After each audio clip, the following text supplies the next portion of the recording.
Everyone, this is Ritika and welcome back to my another new blog. আগের ভিডিওতে তোমাদের সাথে তারাপীঠের ভিডিওটা শেয়ার করেছি, আর আজকে শান্তিনিকেতনে আমাদের ঘোরাঘুরির ব্লগটা শেয়ার করব, যার জন্য একদম রেডি হয়ে বেরিয়ে পড়েছি। সোনাঝুরি হাটটাই কিন্তু আজকে আমরা ঘুরবো, আর যাওয়ার সাথে সাথেই দেখতেই পাচ্ছ ট্রাইবাল ফোক ডান্স যে এখানকার ফেমাস, সেটা আমরা করে নিয়েছি। আর যে কোনো জায়গায় গেলে কিন্তু সেখানকার লোকালসদেরকে সাপোর্ট করা উচিত, যেমন এটাও কিন্তু এদের একটা পেশা।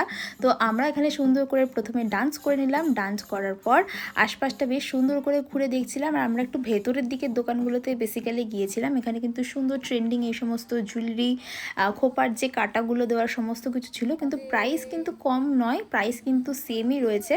তো আমি সাজেস্ট করব তোমরা যেখান থেকে কেনাকাটা করবে একই জায়গা থেকে একটু বাল্কে কিনবে, মানে সব জিনিসগুলো একটাই দোকান থেকে কেনার চেষ্টা করবে, তাহলে প্রাইসটা কিন্তু কম পড়বে। না হলে কিন্তু আমাদের কলকাতার থেকে এখানকার এই সমস্ত যে short kurti, dhoti pant, dress খুব একটা হেরফের কিন্তু পাবে না। আমরা এই রামশ্যাম যে ভিলেজ রিসর্টের সামনে আন্টির দোকান থেকে সমস্ত কেনাকাটা করেছিলাম।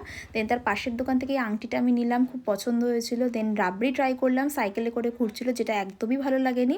তারপরে বাবা, জামাইবাবু, বান্টি সবার জন্য পাঞ্জাবি শার্ট নিয়ে নিলাম। দেন এই হারটা আমি ট্রাই করছিলাম, কিন্তু আমার গলায় একদম বসছিল না, তাই আমি নিইনি। তারপরে আশেপাশেটা আরেকটু ঘুরে দেখলাম, এখানে সুন্দর বাউল গান হচ্ছে, তাই দাঁড়িয়ে একটু বাউল গানও শুনে নিলাম। দেন হোটেলে ফিরে চিকেন থালি দিয়ে জমিয়ে লাঞ্চটা করে একটু ঘুমিয়ে পড়েছিলাম আমরা। দেন আবার চলে এসে ডিরেক্টলি ডিনার করতে, রুটি চিলি চিকেন দিয়ে জমিয়ে ডিনারটা করে সুন্দর একটা ঘুম দিয়ে পরের দিন সকাল সকাল আমরা রেডি হয়ে আবার বেরিয়ে পড়েছি কঙ্কালীতলা মায়ের কাছে পুজো দিতে যাওয়ার জন্য। আর এখানে যেতে যেতে দেখি সুন্দর এরকম গুড় জাল দেওয়া হচ্ছে, গুড় বানানো হচ্ছে, পাটালি গুড়। যাই হোক, এবার আমরা পৌঁছে গেলাম কঙ্কালীতলা মায়ের মন্দিরে, ওখান থেকে পুজো নিয়ে নিলাম। আর কঙ্কালীতলা মন্দির কিন্তু 51 শক্তিপীঠের মধ্যে একটি, এবং এখানে দেবী সতীর কোমরের অংশ পড়েছিল বলে মনে করা হয়। সুন্দর আমরা পুজোটা দিলাম, আলাদাই একটা শান্তি লাগছিল। এই জায়গাটা খুবই সুন্দর ভেতরটা। দেন এখান থেকে বেরিয়ে দেখলাম খেজুরের রস বিক্রি হচ্ছে, এখান থেকে খেজুরের রস আমরা খেয়ে নিলাম। দেন লুচি আর ঘুগনি দিয়ে জমিয়ে ব্রেকফাস্টটা সেরে নিয়ে এরপর আমরা টোটো করে ঘুরছিলাম পুরো বিশ্বভারতীর ক্যাম্পাসটা।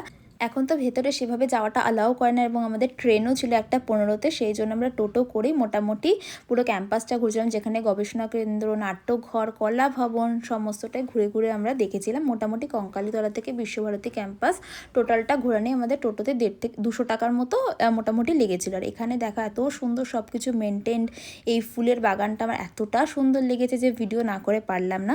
দেন আমরা হোটেলে ফিরে মাটন থালি দিয়ে লাঞ্চটা করে নিলাম। তারপরে আমাদের যেহেতু ট্রেন ছিল, আমরা ঝটপট করে আবার লাগেজ নিয়ে টোটো করে বেরিয়ে পড়েছি আর চলে আসলাম বোলপুর শান্তিনিকেতন স্টেশনে। দেন তো সেখান থেকে বাড়ি।